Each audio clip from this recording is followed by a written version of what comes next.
And welcome back to Shabbat Night Live. We are continuing with our guests. We have a ton of great things to talk about with Kevin Fisher. Kevin, you are the president of Ark Discovery International. Your website is arkdiscovery.com. Obviously, we're going to talk about Ark things coming up. Yes. Ark of the Covenant, Noah's Ark, and we've talked about Sodom and Gomorrah in our last episode.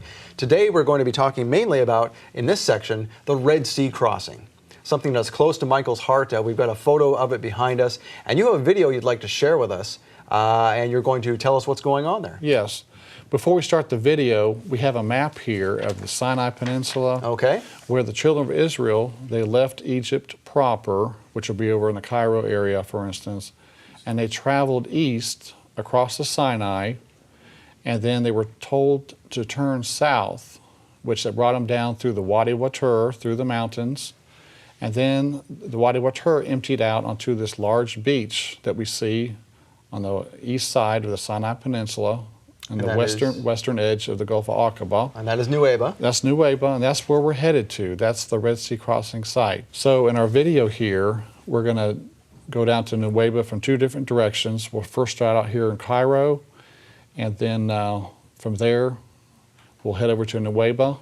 And then in the second part of the video, we'll be heading down from Eilat, Israel, down to Nuweiba. So here, we're starting out in Cairo, and we're driving through the city here. You can see it's quite large. You see the minarets and so forth in the background. So you're literally going to take us to Sinai in your car? Yes, yes. All right, this is great. This is the route. We're going to actually travel almost the route that the children of Israel took, crossing the Sinai and going over to the Red Sea crossing. Here in the background, you can see a large ancient castle there in Cairo.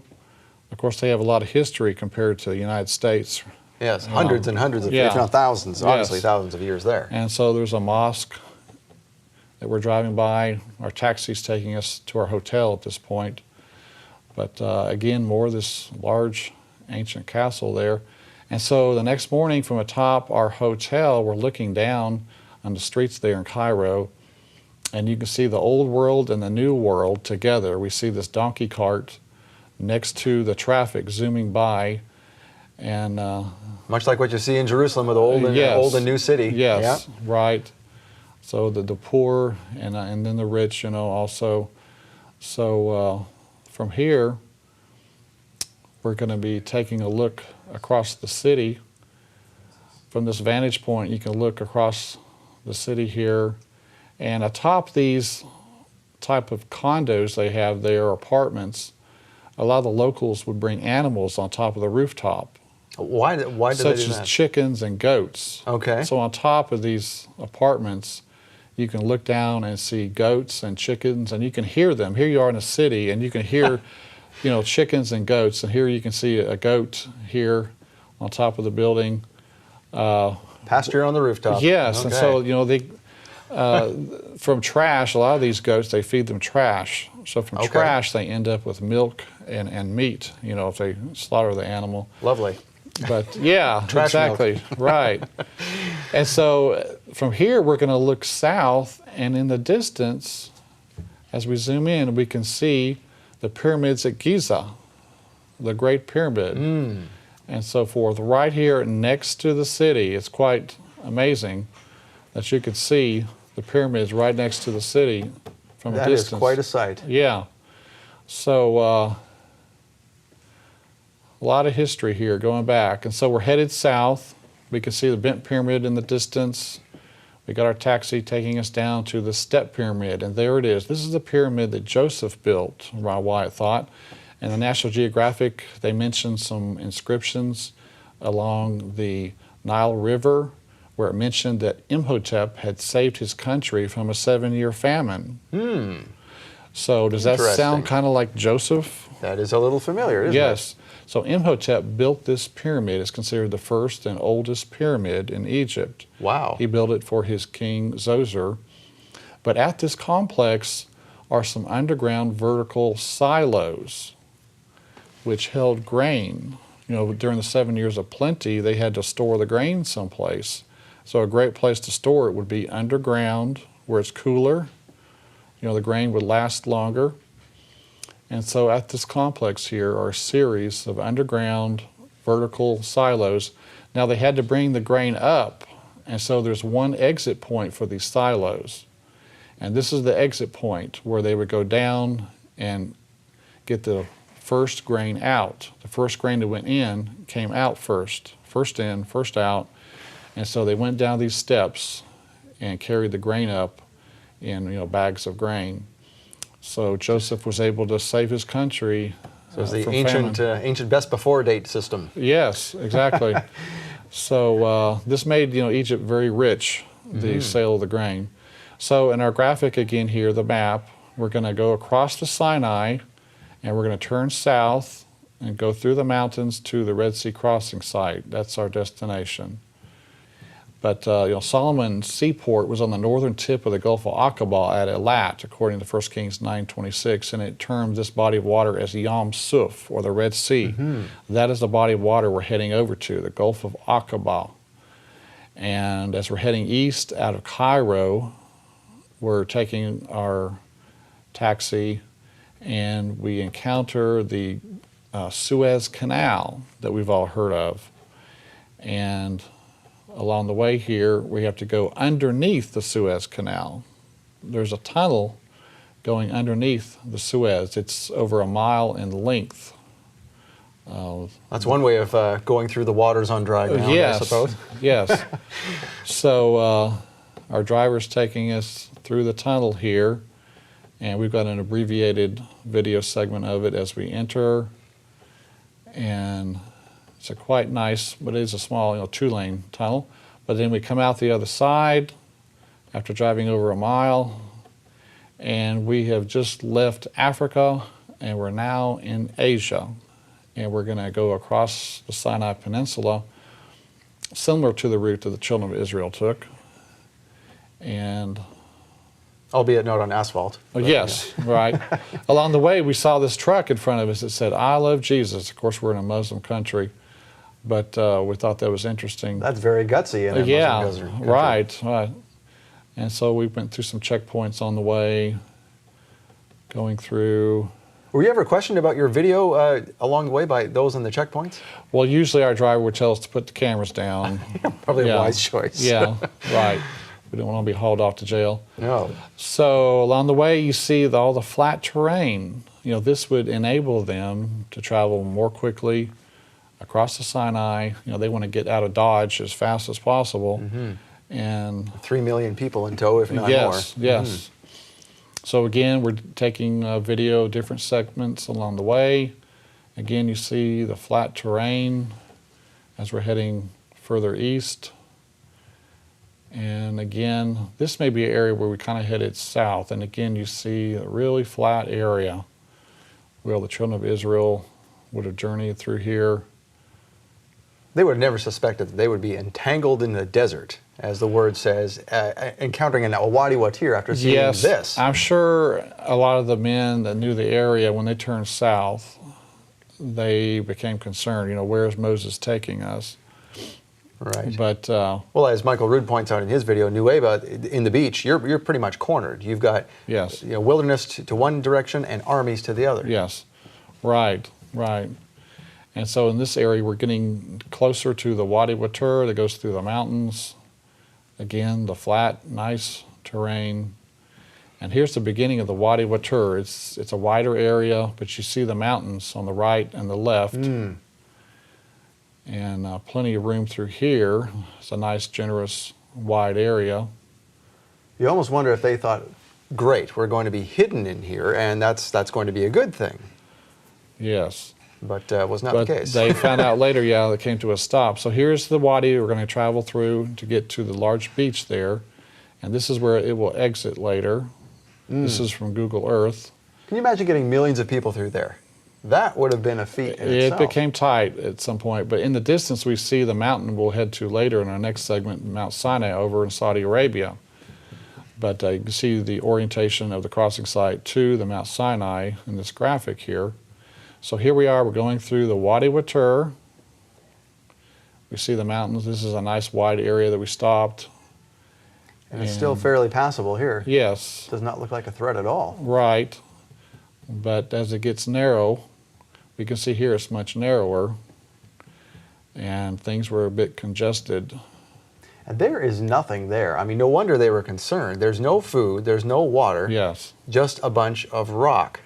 And Right. so, And you can't take your wagons over top of these mountains here. No. Look how steep this is. we have to remember there's no asphalt in that day. I mean, there's no smooth road.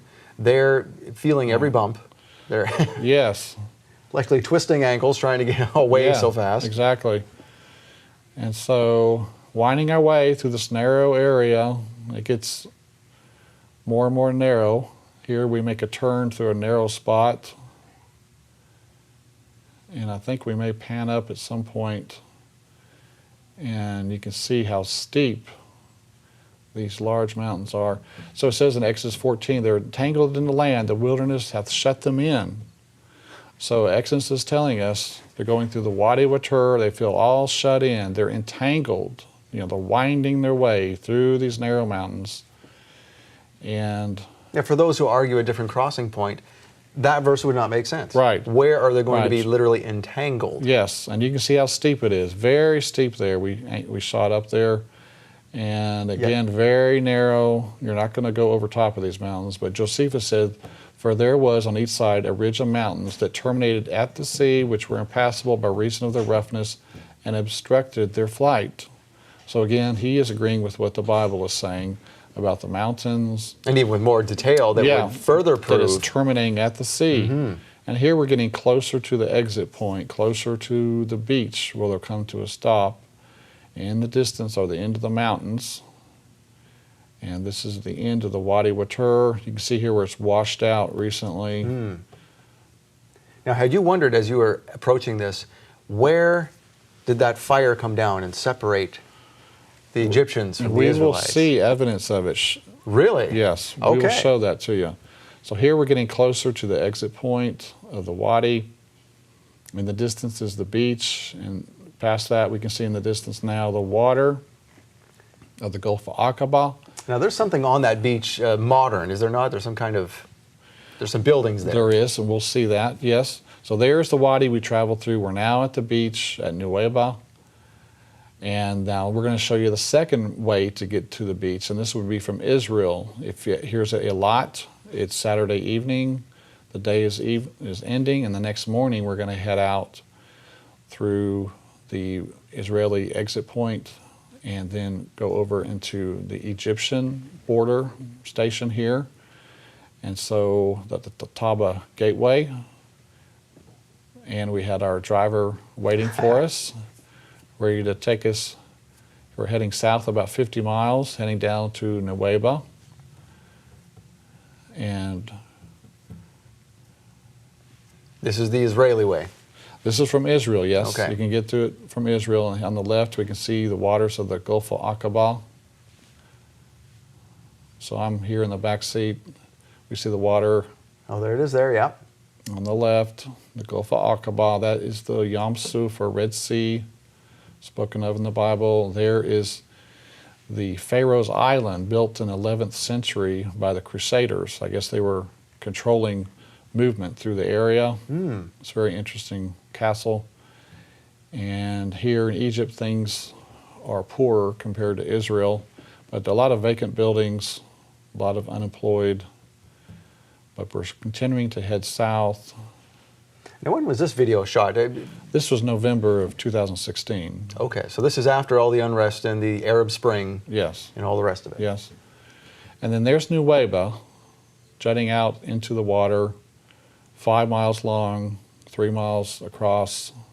So it's large enough to hold 3 million people. That is larger than one imagines seeing the photos from Yes. the aerial view. In the background there is the Wadi Watur we came out of, Okay. emptied out onto the beach here. This is from our hotel. And you can see the Wadi Watur right there. So this is what, minus the buildings, of course, this is what the Israelites saw. Yes, When they look some- back and saw the yeah. Egyptians coming. Some have called this Piharoth, mouth of the hole or canyon, which is, it's a major point to make note of because you're exiting the mountains. So it may be Piharoth. And then here is sunrise the next morning. You can see the beautiful mountains over there in Saudi Arabia and the sun coming up over the mountains. So very interesting. It's nice to be right there at the Red Sea crossing. And here we're panning across. You can see the mountains of Saudi Arabia. So that's where they are going, but they have no idea how they're going to get How across. they're Can gonna you do it. imagine being on that beach, looking Yes. at that, saying, Moses, what have you done? No wonder they thought that we're Yes, dead. right. But of course, Moses had full faith in God, that God would do something. He didn't know exactly what. But so here we are taking a look, heading, that's a viewing to the north. Our guide wanted us to come to his house for breakfast. He had his goats out front. Oh, Trusty old goats that eat the trash. And so our driver here on the left, we're here at Nueva. so can people go out there like you did as on some kind of tour, or is this just something, an anomaly that you did and happened to find a driver who was willing to do it? Well, I don't know of any tours going there, formal tours, but it's mainly individuals that are going. We had to go through like 6 checkpoints to get to the spot. So you've got to be dedicated. You've got to have Yeah. a reason for going out Yes, and there's so much military there on the way to the Nueva, it can turn off a lot of visitors, tourists, I think. Mm-hmm. And that's what one of the hotel owners said.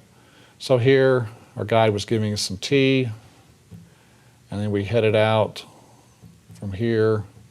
We were going to head over to the pillar that marks the spot there Okay. at Nueva. And you can see the poor area of town, the Bedouins living. Now this is the pillar that has been eroded over time, not the Yes. ones that the Saudis found on the other side, which was pretty much intact. Right, this will be the Egyptian pillar we're heading toward. And it was found lying in the water. Here we can see it in the distance next to the road in the center of the video. Oh, there it is erected there. Yep. Yeah. Okay. So Ron Wyatt showed it to the authorities in 1978. The Israelis were occupying the Sinai Peninsula. He showed it to them. They brought it back from the water's edge and set it up in concrete, which was very nice. So today you can go there and stand beside this pillar. And that's all thanks to Ron Wyatt. Yeah, Essentially. And Solomon, who erected it to start with. Of course, yeah. So, the matching column on the Saudi Arabian side had Hebrew writing on it still when Ron found it in 1984 that said Solomon, Pharaoh, Yahweh, death, Mizraim, which means Egypt, water, Edom. So this was a marker marking the Red Sea crossing spot. Oh, and someone has made their own markings on it, Yes, apparently. unfortunately, but modern graffiti.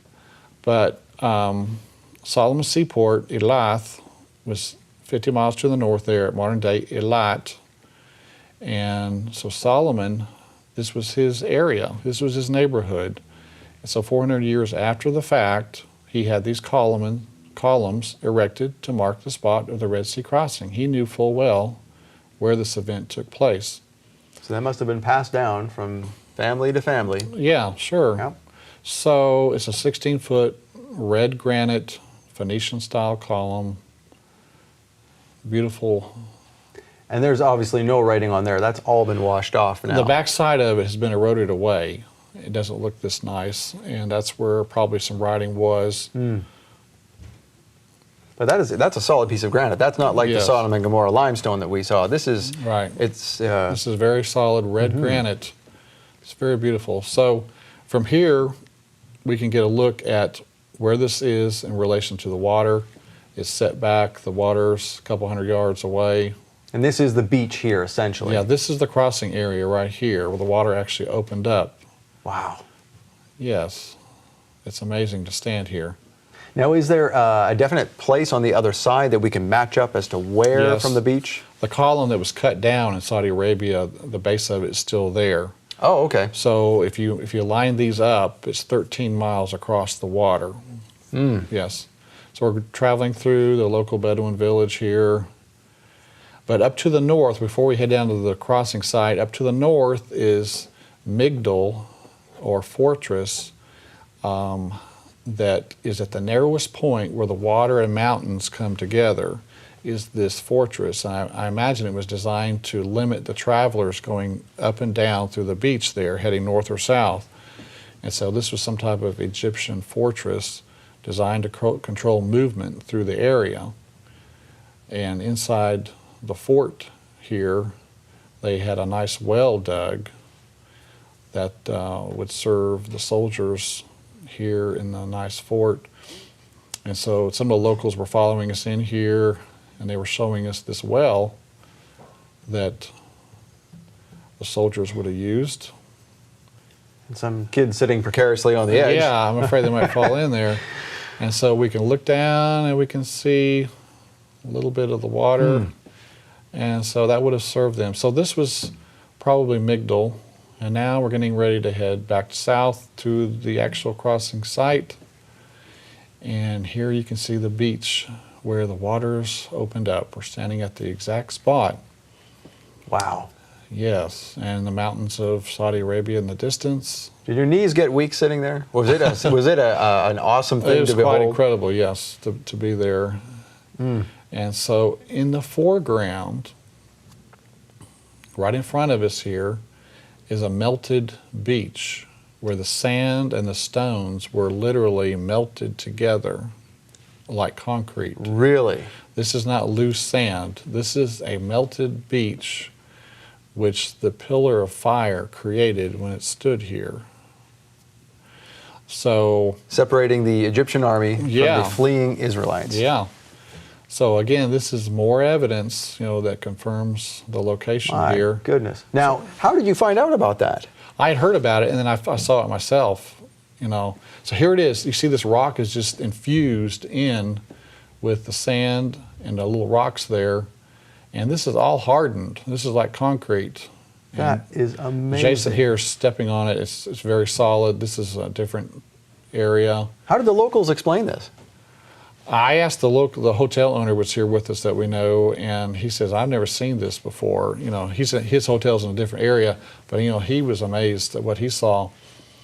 So, Well, there's the evidence right there. It's solid. Right. And so a piece of it was broken off for us to look at, and you can see up close here, all the little rocks and the sand, they're melted together, infused Wow. by the pillar of fire. And this goes on for some ways. This isn't just one little spot. And so Ron Wyatt went scuba diving out there, and various things have been found in the water. You can see human femur bone that is coral encrusted, which would be something you would expect. And on the left here, we see a normal one. On the right, you see the coral encrusted femur from one of the soldiers. On the top left, you see a human rib cage stuck in the coral. Now, what about people who say, "Oh, this is table coral"? It's just It's not, because it has metal in it. And so here's a horse's hoof. It's shriveled up when they took it out of the water. It's shriveled up. So again, we have horse parts, human parts. What are we seeing here? What is this coral? And so this is coral standing on an axle, and it has a raised center hub with spokes going outwards. Here's another round chariot with a raised center hub and then spokes going out, and it's got a round shape to it. Again, it's covered in coral. Do some people say that these are just modern shipwrecks? Some people have said that, but again, this agrees totally with the design of the chariot wheels. With the raised center hub and using metal detectors, there is metal in the center. There are spokes going out. This is a 4-spoke wheel with 3 spokes left. 4-spoke wheels, 6-spoke wheels, and 8-spoke wheels are found here. Of course, using the metal detector, like he's demonstrating here, all of the hubs here contain metal, and that is the design of the Egyptian chariot wheel with the metal center hub. Now here is a gold-plated wheel. There were 600 choice chariots used in the Exodus, we're told, so you would expect to find 1,200 chariot wheels here with gold, and this one is special. It's gold-plated, and 2 or 3 of these were found by Mr. Wyatt. Now we see a more shallow area where the Red Sea crossing took place. It's shallower here compared to the north and compared to the south. It's still deep. It has to be a deep area. It's 2,800 feet deep, but that gives you a 4% grade, which is manageable. Over in Saudi Arabia, you see the remains of the pillar that was found there. On the Saudi Arabian side, it was cut down by the Saudi authorities. It had Hebrew writing on it. We don't know where it is. But there in the Saudi waters, Viveka Ponton went scuba diving, and she found this beautiful chariot wheel in the Saudi Arabian waters. So you have chariot parts on the Egyptian side, chariot parts on the Saudi Arabian side. But it's not the crossing site. It couldn't be. That's what the critics would say. But you know, the evidence is here. It's real. So we rented a boat and went out with a Rove, a remote operated vehicle. Had a 100-foot tether, and so we were going to do some little inspecting ourselves. This is a submarine camera. Yes, for a few hours. And we didn't have days and weeks to do this. We had a few hours. We rented the nice boat here to take off. We headed down toward the south end of the beach. We're headed toward that area, and you can see the waters extending over to Saudi Arabia in the distance. And so were you stopped by the Saudi authorities like Leonard Mueller was? Sometimes they do, yeah. If they suspect you, they'll come over and see what you're up to. But so now we're in the approximate area, and we're gonna throw the drone into the water. So you closest to which land is that? We're close to Egypt. Close here, to Egypt. Saudi, right. Sinai Peninsula. So we're getting it ready for another launching here. So here's the camera. It's got 3 propellers. And it's giving us a live feed back up into the boat. And so that day we were able to see something that looked round, but we couldn't confirm that it was a chariot wheel. So here we're launching it, and then here's an instant replay on board the Rove. The Rove's videoing this, and so we're down in the water. So where you are is not that deep where you are right here. Right, close to the it's land. not that deep, yes. And so you can see some coral parts here. But again, coral doesn't grow on sand. There has to be something for it to grow on. Something, yes. Mm-hmm. So obviously there has to be something down there. Yes. But this area is very remote. I wouldn't imagine that it's, you know, pieces from from modern humans, because why would they be there? There's nothing there. Yes. So some of these objects here may be from the, the Pharaoh's armory. We can't tell for sure. This is fascinating. So we have the video from the Red Sea crossing. Thank you for showing us your trip down there. After the break, we are going to come back and talk about Mount Sinai, what's on the other side of the Red Sea crossing, so we look forward to that. For more than 20 years, Ron Wyatt spent his life and his life savings on researching and finding the real Mount Sinai, Sodom and Gomorrah, Noah's Ark, and the Ark of the Covenant. Discover the amazing truth of Ron Wyatt's discoveries in a special series from A Rude Awakening International, AD, Archaeology Discovered. Special guest Kevin Fisher walks you through every discovery in detail, including his personal verification that the sites Ron Wyatt found are real. You can see the 4 major discoveries: the Noah's Ark, Red Sea crossing, Mount Sinai, Sodom and Gomorrah. Those are visible things. Right now, you can order this fascinating series on DVD and Blu-ray. You'll get all 4 episodes as seen on Shabbat Night Live. It's not for us. God has a timing for this. It's not for us to force the issue, to try to bring it out. So the Israeli Authority, they know it's there. Order AD, Archaeology Discovered. Order online or by phone. And welcome back. If you decided to support our ministry, thank you very much for doing so. You can donate anytime by going to rootawakening.tv or 888-766-3610. Again, thank you very much. Now, we're with Kevin Fisher from Ark Discovery International, and we meant to get into something before the break, and that was Kadesh Barnea. We're going to talk a little bit about that and then get into Mount Sinai. But tell us about Kadesh Barnea. This is the second location where Moses struck the rock. Okay, hold on. Wait a minute. Yes. Second location. Yes. What's that about? Well, the first location was at Mount Sinai. Okay. He was told to strike the rock, which he did. It split. The water came out. Well, they moved over to the Kadesh Barnea area, and he was told to speak to the rock. But instead, out of basically anger, he struck the rock, and the water came out. And so there's an area about 30 miles southwest of the Dead Sea that Mr. Wyatt found that he believes is the Kadesh Barnea site, where you can see a large amount of water erosion coming down the base of the mountain right there. So to get to the site, you have to drive out in the desert there, drive down some rocky roads. And in this first image here, we're getting out of our rental vehicle, or Avis. I'm sorry, Avis. But going down these little rough roads, and we finally got to a stop. We couldn't go any further. And so you walk about 2 miles through the desert to get to this mountainous area. Okay, we In see the it there. distance is the area we'll be taking a look at, but you can see it's rather flat out here. This would have been kind of the area where the children of Israel would have camped. Plenty of level area here. And then this is a site where the water erosion is. You can see someone standing here. To the right of this individual is the site we'll be taking a look at where there's the most water erosion. But this is the site where Moses struck the rock. Now, in the next slide here, we can see a large amount of erosion coming down the mountain. It's eroded away this rock. I mean, these are large cutouts in the rock caused by a lot of water. This isn't a trickle of water, but a real gully washer coming down here constantly, eroding away the rock into channels. There's actually large channels here as deep as 6 feet going down. And in the distance here in the left, where the individuals next to the stone, that is a baffle rock stone, they call it, where it was approximately 6 feet deep there, the channel that was being cut out, and the children of Israel stuck this rock down in the channel to force the water out, to spread out the water, basically. Okay. Like a dam, essentially. Yeah. Okay. So here you can see the eroded areas. Still some pools there? Yeah, these are deep. Apparently there had been a light recent rain here in this particular case when we were there. And again, you can see more of the eroded areas of the rock, more evidence of a large amount of water creating these deep channels coming down.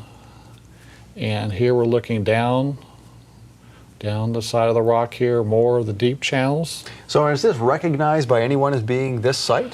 It's not officially recognized. Again, this is one of the discoveries that's not recognized by the majority. And the next slide here, we see the deep channel, about 6 feet deep, where the baffle rock was placed in here, strategically placed. It's a wedge-shaped rock, forced straight down in there. And then here's the back side of it. You can see again. Oh, that is a massive stone when you see it from that angle. It's very large, and it's wedged vertically in there, like it was placed by the human hand in some way or another. Yeah.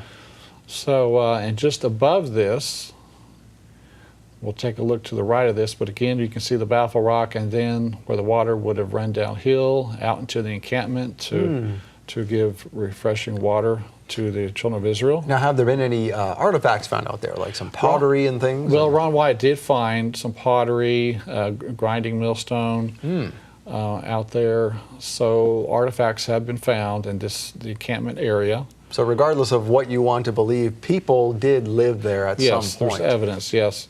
And using Ron's subsurface interface radar and gold detecting equipment, he did find an area where he was getting a reading for gold, where some of the people could have been buried in that encampment area. Oh, so this so they wore their gold, and so this is a cemetery. After they were buried, they wore their gold to their death. So some were buried with their gold. So again, this is a distant view. We can see way out in the valley there, and just above this site, above where the baffle rock is, we can see an area in this spot. This is probably 40 feet from the baffle rock.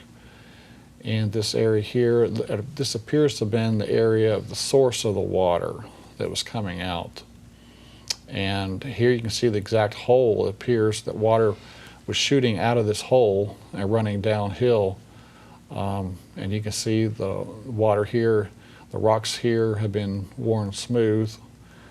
But so that's the Kadesh Barnea that Ron Wyatt believes is the real site of the event where Moses sinned. The second striking of the rock. The second, yes. A different location. Yes. Interesting. All right. All right, well, we're going to get into Mount Sinai now. We have another interesting presentation here, Kevin. So tell us about Mount Sinai. So this is a photo taken in Saudi Arabia looking back across over to Egypt. This would be a sunset photo. You can see the nice palm trees here in the foreground.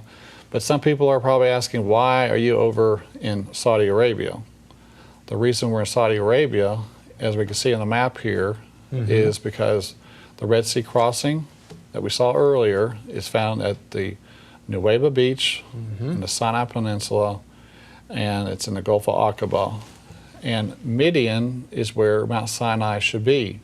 Midian is in Saudi Arabia, near the mountain here, Mount Sinai. All maps that are historically accurate will show Midian over here in this area of Saudi Arabia. Midian is where Moses fled to escape the punishment of killing the Egyptian. And 40 years later, he was at the mountain of God. And Because you will worship me on this mountain. yes, he was to bring the children of Israel back to this mountain, the fire incident with the burning bush. So he was in Midian at that point, and he was to bring the people back to that location. So we want to be looking in Saudi Arabia. So You know what I find interesting too is even though Ron Wyatt and Michael Rood and others say it's here, they're not the only ones. You have on your website some other quotes from some very knowledgeable and notable people. Yes. For example, Dr. Roy Knutson, he's a professor of biblical archaeology, says the visible evidence is quite overwhelming that the location of the true Mount Sinai has been discovered in Saudi Arabia. yes. Herschel Shanks, you mentioned Herschel Shanks to me when we were talking before the program. He says Jabal al-Laz is most likely the site for Mount Sinai. And then Dr. Dean McKenzie, who is a professor emeritus at the University of Oregon, says the evidence points to northwest Saudi Arabia as the location of the actual Mount Sinai. Yeah, so there are, quote, authorities out there that are agreeing, yes, this is the correct mountain. And this is the place where Ron, he crossed the border in 1984 on foot from Jordan into Saudi Arabia, he and his sons, and they walked through the desert. It was a very strenuous hike for them, and that's when he was taken prisoner, supposedly, being accused of being an Israeli spy. But Ron Wyatt found this mountain there, and he asked the locals, and the locals said, Jabal Musa Henna, or the Mountain of Moses is here. And so you've got a local tradition out there that, yes, this is the Mountain of Moses. And of course, they do respect Moses, the Muslims do. Now there's two names there, Jabal al-Laz and Jabal Musa? Yeah, Jabal Musa Henna. They call Musa it the Henna. Mountain of Moses. Okay. Yeah, is what they call And we're it. talking about the same place? Yes, same mountain. place. Same Okay. as Jabal al-Laz, yes. And so here is the beach on the Saudi Arabian side of the crossing site there. Where the Israelites came over, Yes. from Nueva. And that's where we saw in the previous segment where the chariot wheel was found. Ah, okay. In these waters here, so this is a continuation of the crossing site. And so from the beach area, you can also see where the column was cut down. The column that had the writing on it, death, Mizraim, Pharaoh, Yahweh, Solomon, water. So this was a column marking the spot for the Red Sea crossing. The authorities cut it down and took it someplace. We don't know where it is. And what's interesting, there's two columns, and people might say, oh, well, that's just each culture had their own traditions of raising columns for this and that. But these are matching columns. They're the same granite. Yes, they're from opposite sides of the crossing site, strategically placed, and then you have the chariot parts in these same waters. So they were placed there on purpose, for a reason. Pillars were used, in ancient times to mark places or events. And so, we can trust these columns in this particular case. Solomon's Seaport was just to the north. He knew of this area, what was going on here. So in our next slide here, we can see Tim Mahoney in the foreground, and in the background, you can see the split rock, the first split rock. Yes, okay. So we went for the second one, back to the first one here. And of course, Tim Mahoney, he is with the website patternsofevidence.com. They're putting together a documentary on this and the Red Sea crossing. But you can see in the distance the split rock on top of a 300-foot tall hill. The split rock is 50 feet in height. It's a very prominent rock. Now in Numbers 20:11, and Moses lifted up his hand, and with his rod he smote the rock twice, and the water came out abundantly, and the congregation drank, and their beasts also. So God provided for them. He gave them provision. And Water for 1 million people. Yes. And probably several million so animals. Probably 3 million people, plus their livestock. So some people have been able to make it over there. The country is closed. You cannot get a tourist visa. So to get into the country is very difficult. And then getting out to the site, you have to have permits usually just to get to that area. But here you can see the split rock where you can see a large amount of water erosion. A large amount of water erosion coming down from the rock. In the foreground here, you can see channels being cut into the rock. The water has eroded the rock to a smooth surface here. And this is the rock that in modern Western times that Jim and Penny Caldwell, I mean, the Bedouin have always known this is here, but this is where Jim and Penny Caldwell discovered this one. Yes. After Ron discovered the mountain, Jim and Penny went out there and they also found this rock.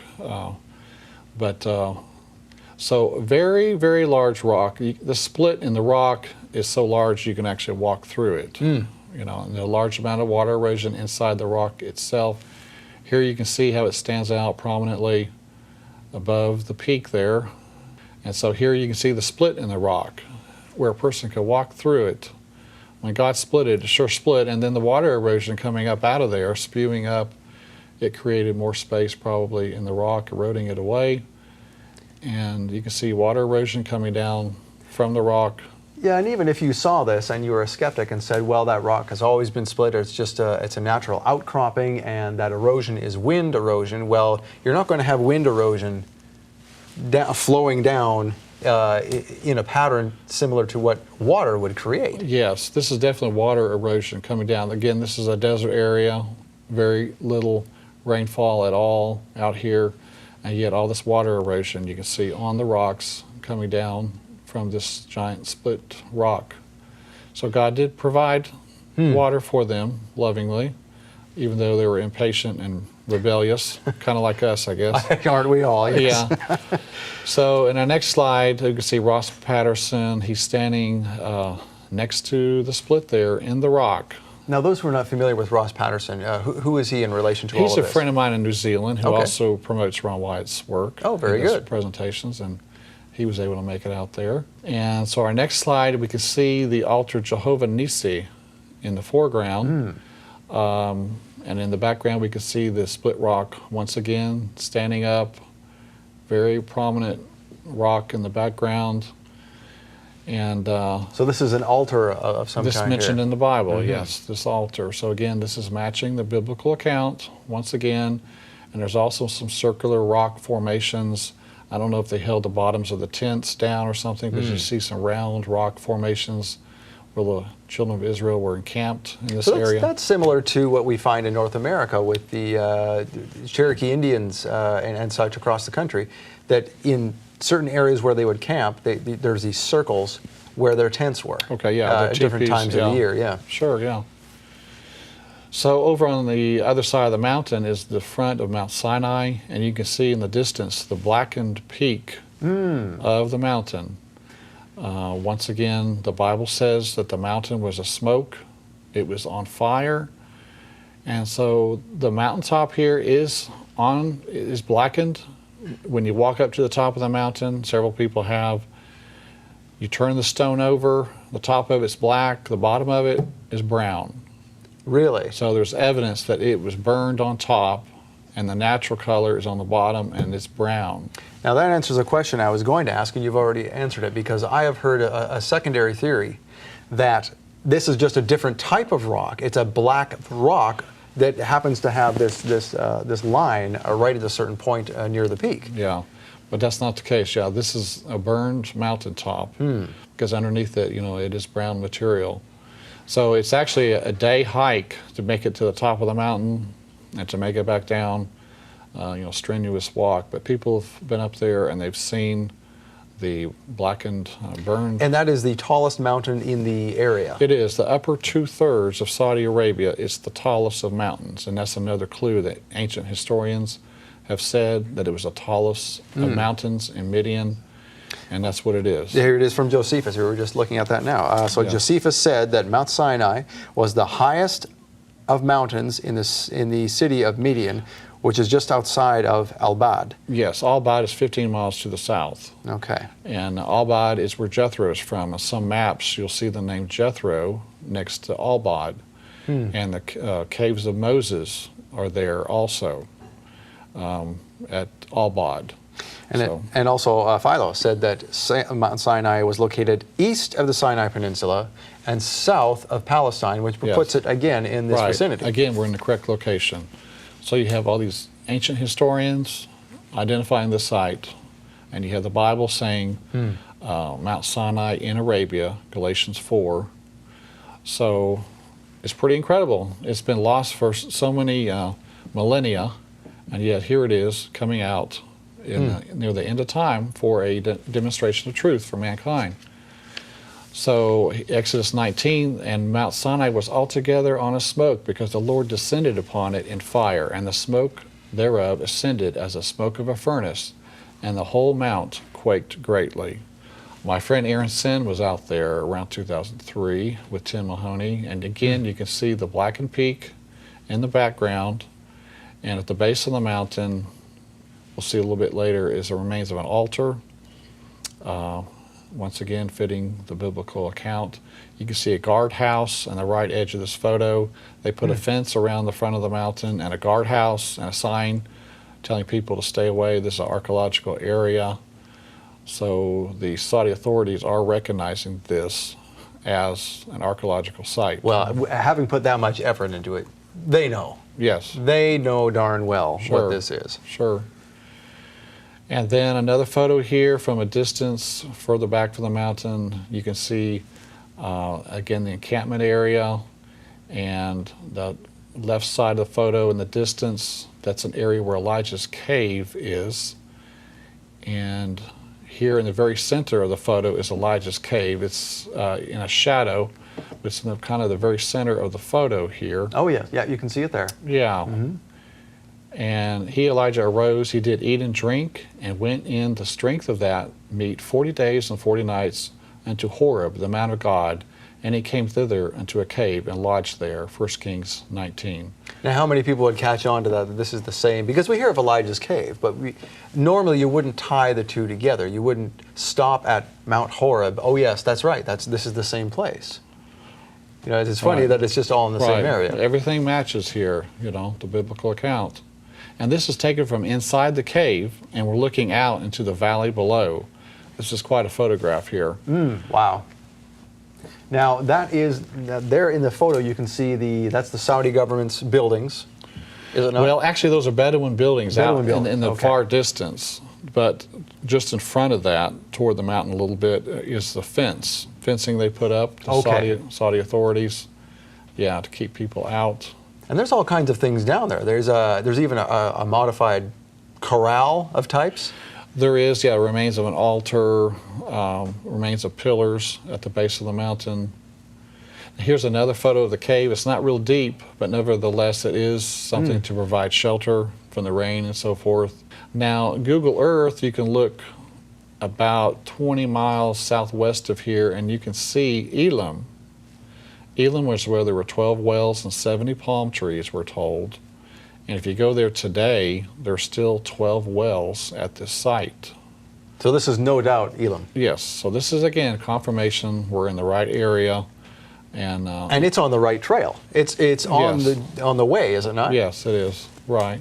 And so we're back at Mount Sinai again, and Ross Patterson is pointing to a spot in the distance.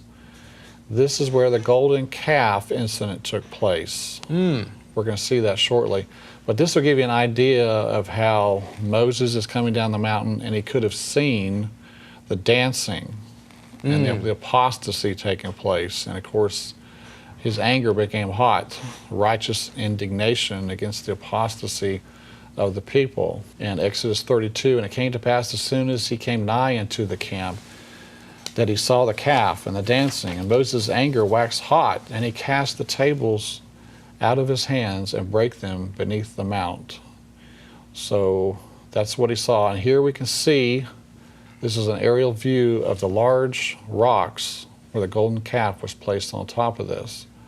The Saudi authorities, they have placed a fence around this once again, and there's a sign saying this is an archaeological area, stay out.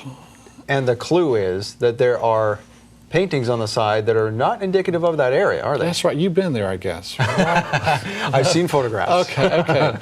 Yeah. So here we are. This is a closer shot of it. And on the sides of this, as you say, there are inscriptions of the Apis bull and so forth on the side of this from Egypt. So they came from Egypt. They're accustomed to this, Egyptian bull designs and so forth. And here Ross is next to one of them. And that is not native to that area. Right, That's right. the key. The Saudi locals, do not draw this type of Egyptian drawing on the rocks, in their area. So this is something brought over from Egypt, these designs and so forth. So, and then Ross is next to some other carvings here, more bulls and calves, and you see a camel and so forth. So a lot more inscriptions here showing people were here, and again it's tied back to Egypt. Now, how long ago was this that you could get that close to this? Because you can't do that anymore.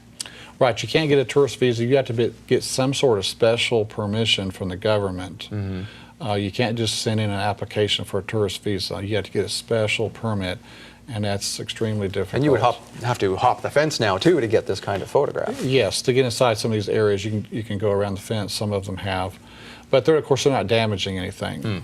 They're keeping everything pristine. So, and here's some more drawings. Ross is next to. This is out in the encampment area. Oh, so this is not at the altar itself. There are more of these. These are a little bit away from the actual golden calf altar. These right here. Oh, okay. Yeah.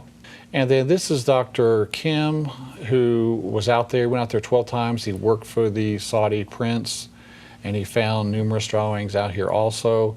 He also found these artifacts, incredible amount of pottery and so forth in the encampment area. And he was, wasn't he a personal physician to the king? He was to one of the princes, yes. Yes.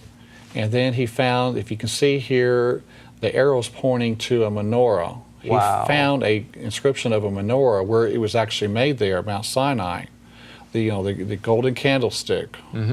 So this is where it was made, and this is the oldest image ever of the menorah or golden candlestick. And again, he found it there. Even if you were to argue that, what would a Hebrew inscription be doing in the middle of a Muslim Arab country? Exactly, yeah. This is showing the Jewish roots of these drawings out there and of the people that were there.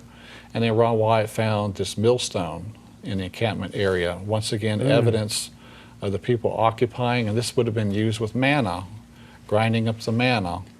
So this is, a manna stone, so to speak. Wow, Pretty absolutely incredible. amazing. Well, you know what, we're going to have to cut it short, Kevin, but you know what, we're going to come back. We're going to come back because we have a lot more to talk about. We've covered several very interesting, fascinating topics so far. And we're going to come back next episode with the Ark of the Covenant. So we'll talk to you more about that. And in the meantime, thank you for watching. Please support this program. You are our only means of support. There are no corporate sponsors. You make it happen. So go online to aroodawakening.tv/give, and you can give there or give us a call at 888-766-3610. Until then, next week, we will see you. Shalom, and we'll be back.